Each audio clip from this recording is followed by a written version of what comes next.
नमस्कार, मैं श्रीमती राजेश्वरी सोनी, सहायक प्राध्यापक, शासकीय महाप्रभु वल्लभाचार्य स्नातकोत्तर महाविद्यालय महासमुंद। हम एमकॉम 4th सेमेस्टर का ग्रुप बी का 4th पेपर अकाउंटिंग मेथड्स लेखांकन पद्धतियाँ को लेक्चर के माध्यम से लगातार स्टडी कर रहे हैं। यह 5वां लेक्चर है जिसमें इनकम्प्लीट रिकॉर्ड्स यूनिट 1 का स्टडी 5वें यूनिट में 5वें लेक्चर में कराया गया है। अतः हमने जो पिछले लेक्चर में स्टडी किया है उससे आगे की स्टडी हम इस लेक्चर में करेंगे। पिछले लेक्चर में हमने पूंजी ज्ञात करना और चिट्ठा बनाना सीखा था। इस लेक्चर में लेक्चर नंबर 5 में अपूर्ण लेखों के अंतर्गत यदि साझेदारी व्यवसाय हो तो पूंजी ज्ञात करना और साझेदारों के बीच लाभ हानि का विभाजन के पश्चात चिट्ठा कैसे बनाया जाता है उसका उल्लेख यहाँ पर किया गया है।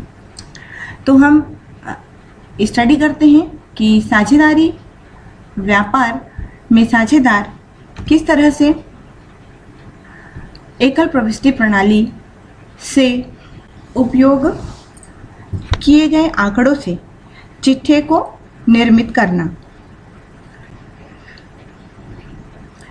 साझेदारी फर्म में एकल प्रविष्टि प्रणाली का उपयोग। एकल प्रविष्टि प्रणाली पर आधारित साझेदारी फर्म के खातों से लाभ हानि की गणना सभी साझेदारों की अंतिम पूंजी एवं सम्मिलित प्रारंभिक पूंजी के जो अंतर में साझेदारी सल्लेखों के अनुसार साझेदारों का वेतन, साझेदारों का कमीशन, पूंजी पर ब्याज, आहरण पर ब्याज, ऋण पर ब्याज आदि का उचित समायोजन करने के बाद एकाकी व्यापार के भांति ही उनका वितरण किया जाता है। एकाकी व्यापार की भांति ही साझेदारों का पूंजी खाता बनाकर चिट्ठा निर्मित किया जाता है और साझेदारों की लाभ हानि की गणना की जाती है। इस थ्योरी को यदि हमको समझना हो तो हम एक प्रैक्टिकल क्वेश्चन के माध्यम से हम उसको समझने का प्रयास करेंगे। उस प्रश्न में हम बनाएंगे कि साझेदारी व्यापार के फर्म के जो खाते हैं उनमें लाभ हानि की गणना किस प्रकार से की जाती है, जिसके लिए हम एग्जाम्पल नंबर जो स्क्रीन पर आपको दिख रहा है एग्जाम्पल नंबर 4 है उसको हम स्टडी करते हैं। राम और मोहन एक व्यापार में समान साझेदार हैं। समान साझेदार का आशय है दोनों बराबर अपना लाभ हानि बांटते हैं और वे अपना हिसाब एकल प्रविष्टि प्रणाली के आधार पर रखते हैं। ध्यान रखेंगे कि उनका जो हिसाब है वह एकल प्रविष्टि की प्रणाली के आधार पर है। 1 अप्रैल 2007 को उनकी स्थिति निम्नानुसार थी, अर्थात 1 अप्रैल व्यापार के प्रारंभ में उनकी स्थिति का उल्लेख किया जा रहा है जो कि इस प्रकार से है।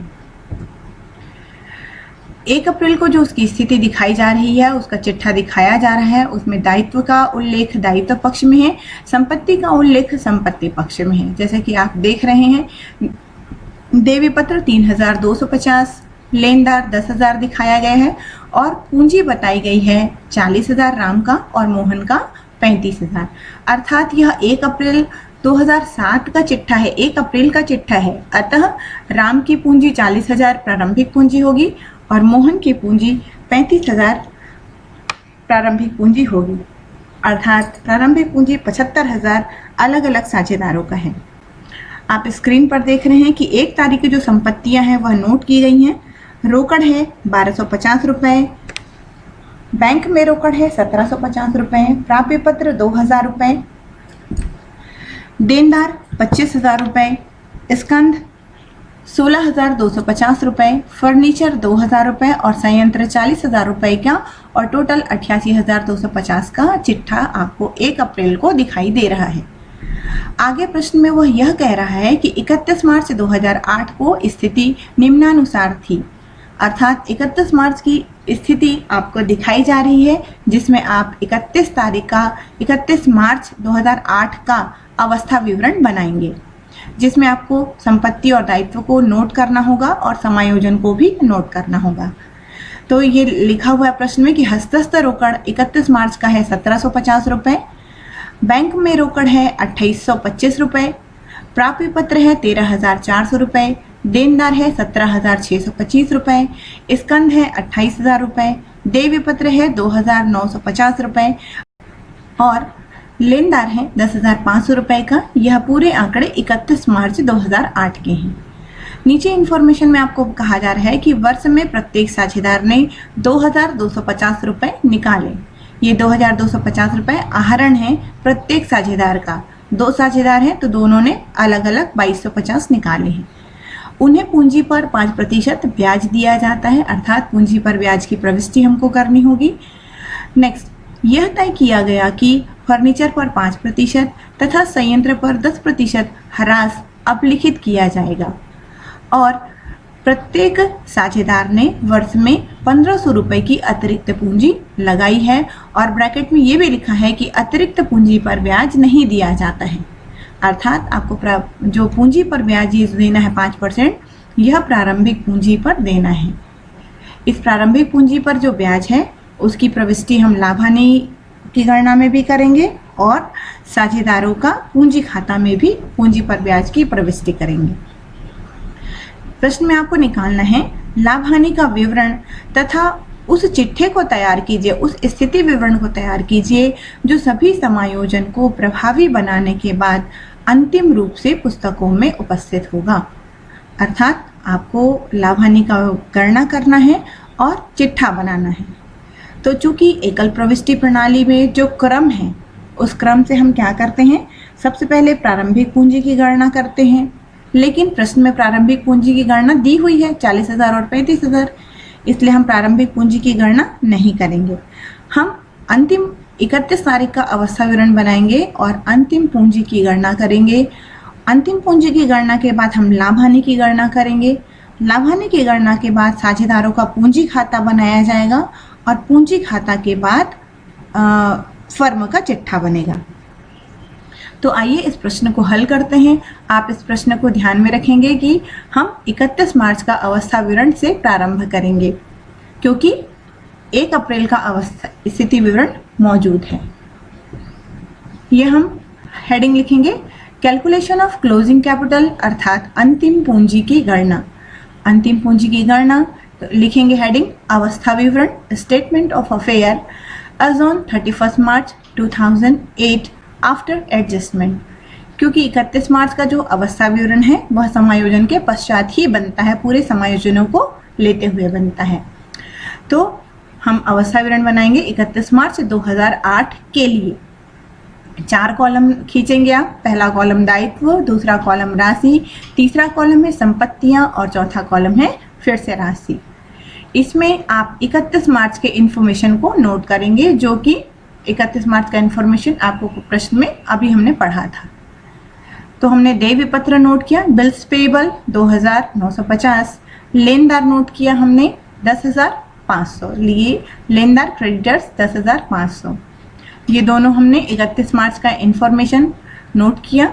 नेक्स्ट संपत्ति साइड आपको नोट करना है। हाथ में रोकड़ 1,750 रुपये, बैंक में रोकड़ 2,825, प्राप्य विपत्र बिल्स रिसीवेबल 13,400 रुपये, देनदार 17,625 रुपये। चूंकि देनदार पे कोई प्रावधान नहीं है इसलिए आप देनदार को पूरा का पूरा लिखेंगे। नेक्स्ट स्कंध स्टॉक 28,000 रुपये। उसके बाद है फर्नीचर। आपका जो फर्नीचर है वह 1 तारीख के चिट्ठे में दिखाई दे रहा है, वहाँ से आप नोट करेंगे फर्नीचर को, क्योंकि 1 अप्रैल को जो संपत्ति हमारे पास है वो ऑलरेडी 31 मार्च को आपके पास रहेगा ही, क्योंकि संपत्ति बिक्री का कोई भी इंफॉर्मेशन प्रश्न में नहीं है। तो फर्नीचर आपने लेके आया 2,000 रुपये का फर्नीचर, जिसमें आपको 5% का ह्रास देना है। 5% का ह्रास देने के बाद जो फर्नीचर है वह रहेगा 1,900 रुपये का शेष बचेगा। इस 1,900 रुपये को हम आउटर में लिखेंगे। नेक्स्ट ये जो आप प्लांट देख रहे हैं, संयंत्र देख रहे हैं 40,000, यह भी इंफॉर्मेशन से नहीं लाएंगे, हम 1 तारीख के बैलेंस शीट से, 1 तारीख के चिट्ठा से लाएंगे। 1 तारीख का जो जानकारी है वहाँ से इस प्लांट को लाएंगे। इनर 40,000 और 10% ह्रास काटकर 4,000 काटकर हम 36,000 आउटर लिखेंगे। इस तरह से सारी संपत्तियों को लाएंगे। यहाँ तक की जो संपत्तियाँ हैं, ऊपर से लेके यहाँ तक की संपत्तियाँ इंफॉर्मेशन से हैं, समायोजन से हैं, और ये जो दोनों ये जो समायोजन है, ये दोनों फर्नीचर और प्लांट, ये बैलेंस शीट से लाया गया है क्योंकि इनकी बिक्री अभी नहीं हुई। टोटल आया आपका 1,01,500। टोटल आया आपका 1,01,500। इसमें से आप दायित्व साइड को बैलेंस करेंगे, देवी पत्र और लेनदार को बैलेंस करेंगे तो आपका आएगा पूंजी 88,050 रुपये। ये आपका आंसर है जिसको हम कहते हैं पूंजी, और वास्तव में यह अंतिम पूंजी है। Excess of assets over liabilities, संपत्तियों का दायित्व पर आधिक्य या फिर बैलेंसिंग फिगर। यह 88,050 रुपये हमारी अंतिम पूंजी है। इस अंतिम पूंजी से हम लाभ हानि की गणना करेंगे जो कि इस प्रकार है। लाभ हानि की गणना आप ऊपर हेडिंग लिखेंगे हम यहाँ पर, लाभ हानि की गणना calculation statement of profit 31 for the ended year 31 March 2008। ये लिखेंगे 31 मार्च 2008 को समाप्त वर्ष के लिए लाभ हानि की गणना, ऊपर हेडिंग लिखेंगे। उसके बाद हम यहाँ से स्टार्ट करेंगे।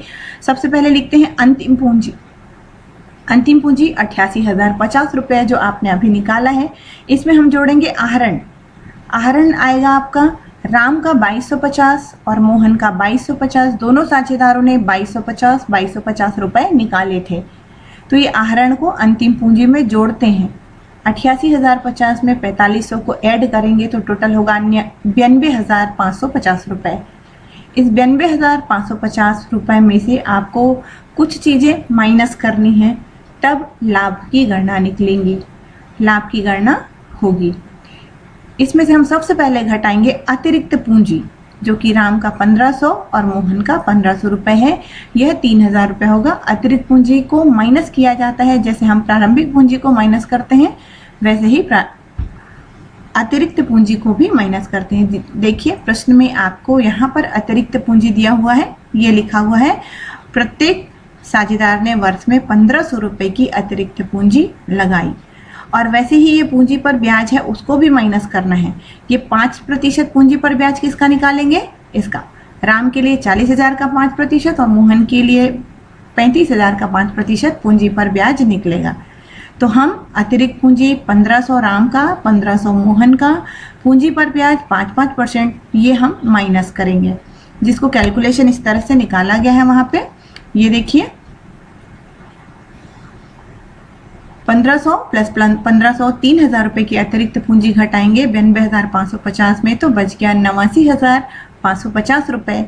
इसमें हम घटाते हैं प्रारंभिक पूंजी, जो ओपनिंग कैपिटल होता है उसको माइनस करते हैं, क्योंकि एडजस्टेड कैपिटल में समायोजित पूंजी में प्रारंभिक पूंजी को माइनस किया जाता है। तो 40,000 राम की पूंजी थी प्रारंभिक और मोहन की प्रारंभिक पूंजी 35,000 रुपये थी। तो ये आपने 75,000 रुपये घटा दिया। 89,550 में से 75,000 घटाए तो आपके पास बचा 14,550 रुपये। इसमें से आपको पूंजी पर ब्याज देना है, पूंजी पर ब्याज भी माइनस करना पड़ेगा। तो इंटरेस्ट ऑन कैपिटल पूंजी पर ब्याज ये 2,000 जो है ये 40,000 का 5% निकाला गया है। राम की जो प्रारंभिक पूंजी है उसका 5% 2,000 रुपये, और मोहन की प्रारंभिक पूंजी 35,000 है, उसका 5% 1,750 रुपये। इस हिसाब से टोटल कितना हुआ?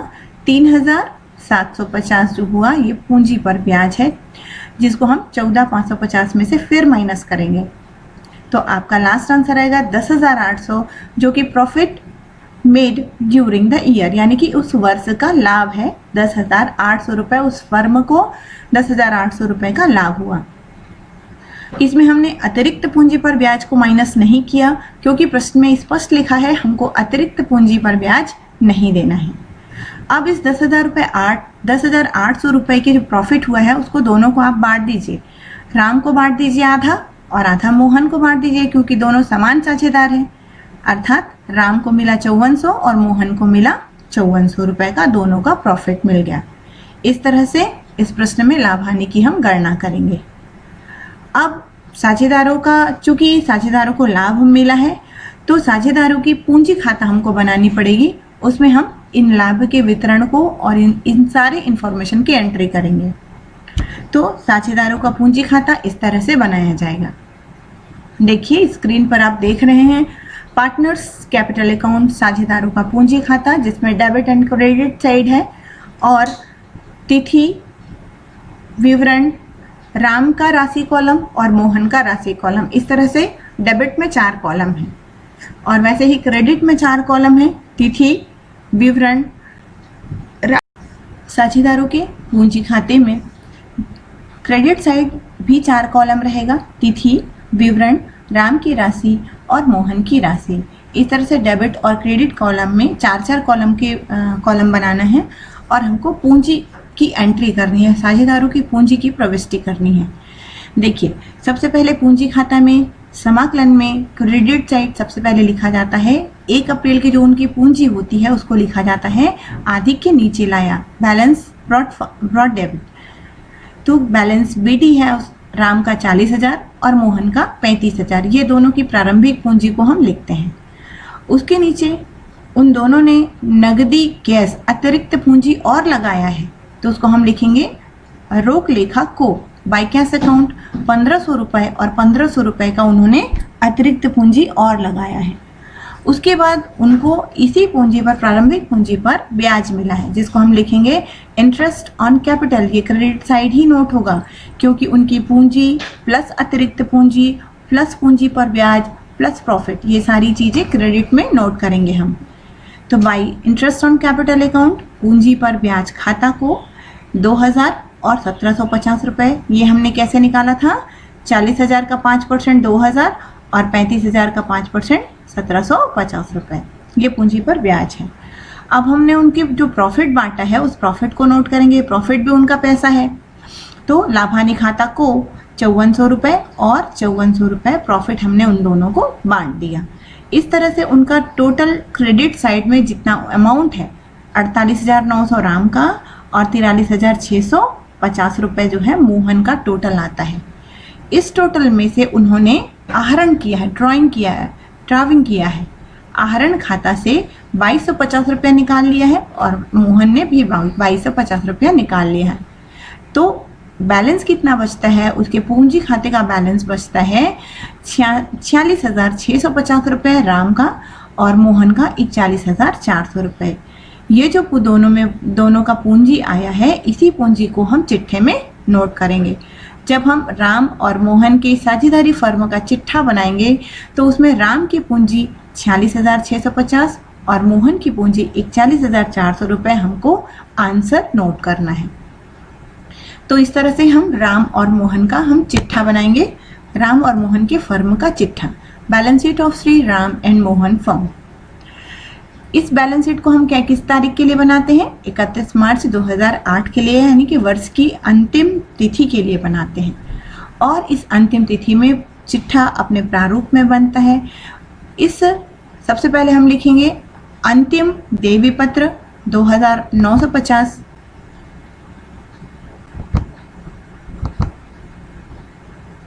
और अंतिम लेनदार 10,500। अंतिम देवी पत्र जो कि अंतिम समायोजन की इंफॉर्मेशन से वहां से लिखेंगे, या फिर आप 31 मार्च 2008 का अवस्था विवरण है उसको भी यहाँ पर आप नोट कर सकते हैं। 31 मार्च का जो अवस्था विवरण आपने बनाया था जिसमें अंतिम पूंजी की गणना की थी उसको यहाँ पर आप नोट कर सकते हैं, लेकिन ये पूंजी को नोट नहीं करेंगे, वह अलग से आएगा। तो देवी पत्र आप नोट करेंगे 2,950, लेनदार 10,500 और ये जो आप पूंजी लिखे हैं यह पूंजी खाते का आंसर को आपको यहाँ पे लिखना है। जो कैपिटल है, राम का कैपिटल 46,640 और मोहन का जो कैपिटल है वो 41,400। ये जो 88,050 है इस बैलेंस शीट का पूंजी है। नेक्स्ट हम ये जो संपत्ति साइड जो नोट किए हैं ये पूरा 31 मार्च 2008 के अवस्था विवरण की पूरे इंफॉर्मेशन को हम यहाँ पे लिख सकते हैं क्योंकि वह सेम इंफॉर्मेशन रहता है। देखिए, हाथ पर रोकड़ 1750,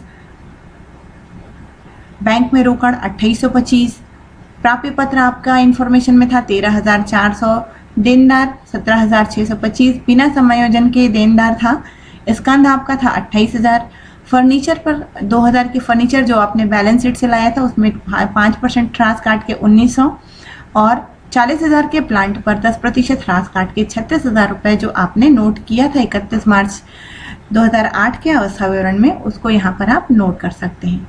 तो इस तरह से साझेदारी फर्म का चिट्ठा पूरा बनाया जाता है। सबसे पहले प्रारंभिक पूंजी, फिर अंतिम पूंजी, लाभ हानि की गणना, पूंजी खाता और चिट्ठा, इतना का निर्माण करके साझेदारी फर्म का खाता बनाया जाता है। ओके।